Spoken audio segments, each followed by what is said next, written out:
हाय मैत्रिणी, तर आज आहे आमच्याकडे जांभूरसाचा खण. तर जांभूरसाचा खण म्हणजे एक प्रकारचं देवाची पूजाच असते आणि तो खण कशा पद्धतीने करतो आणि त्याच्यामध्ये काय काय खणामध्ये काय काय डिश बनवतात तर ते आपण पाहू आणि ते तुम्हाला मी सांगते. ठीक आहे, तर चला या. हरभऱ्याची डाळ आहे, त्याला भिजू घातलं, त्याला मिक्सरमध्ये टाकू.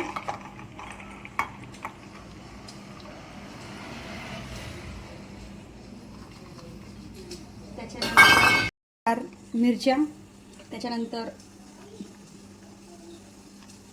चवीनुसार मीठ,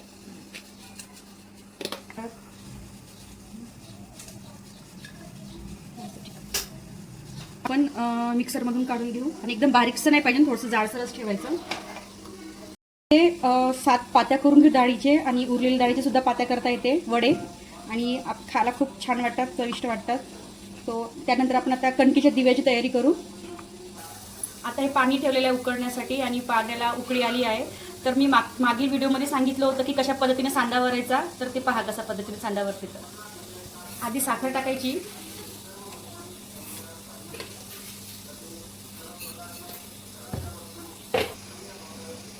साधारण एक उकळी आली की मग सांडा वरायचा.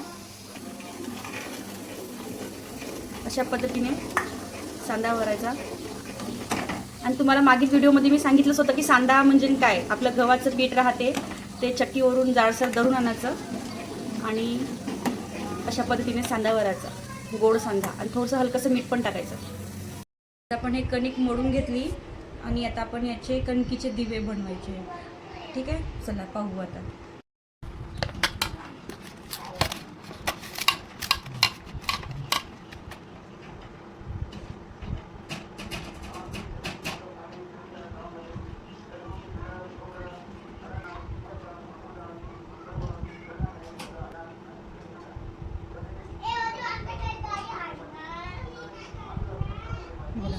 अशा पद्धतीने कणकीचे 7 दिवे बनवायचे. हे आपले तयार. आता आपण 7 वडे करू आणि 7 गोडवाल्या सांड्याच्या पात्या करू. चला. तर हे आपले वड्याचं मिश्रण, याच्यामध्ये थोडंसं वडे चांगले कडक होण्यासाठी तांदळाचं पीठ टाकू थोडंसं.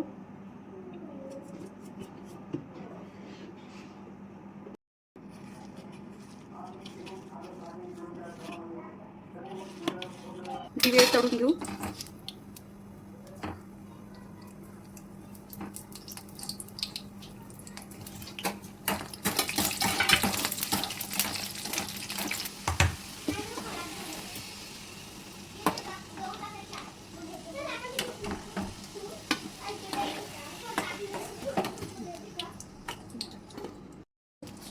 छोट्या छोट्या पात्या बनवायच्या.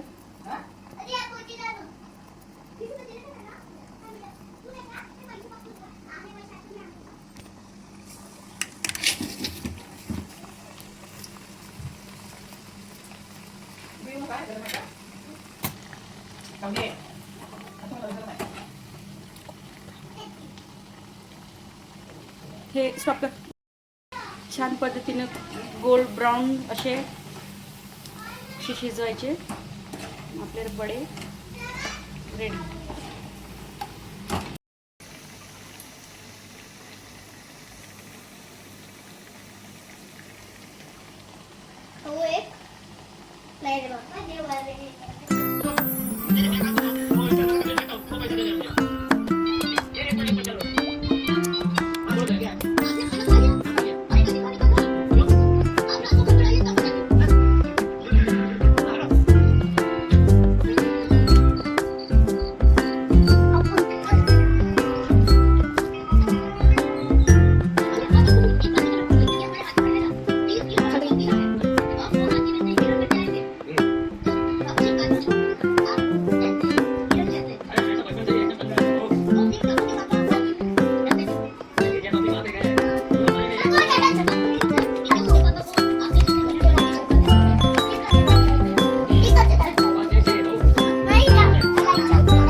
का बाबा तुळशी लावली पण बरं तुळशीच्या बाहेर तुळशी